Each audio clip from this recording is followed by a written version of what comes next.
Product আজকেও লক্ষ্মীদি না sorry রিনাদি এসেছিলেন, উনি ভালো রেজাল্ট পেয়েছেন। এবার বলুন আপনার।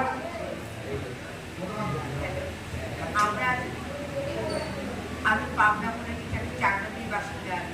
দীর্ঘদিন আমি চলাফাটা নিয়ে অনেকে রাস্তাঘাটে আমি যখন এই নায়কতাতে এসেছি জানতে পেরেছি, তখন আমাদের একটা সোশ্যাল একটা ইয়ে আছে।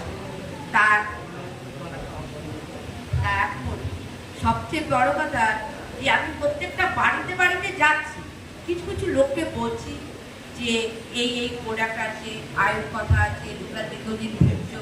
সে একজন বয়স্ক ভদ্রমহিলা, এখন বয়স তার 85 বছর বয়স। ওনার যখন 18 বছর বয়স তখন উনি একটা ঝড়ে পড়ে যায়, তখন প্রচণ্ড হাত পা ব্যথা হয়।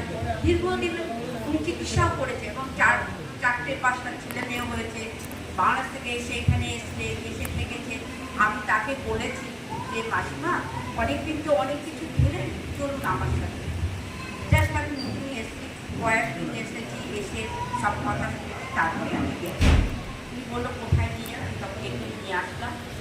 উনি যা অবস্থা, উনি উঠে দাঁড়াতে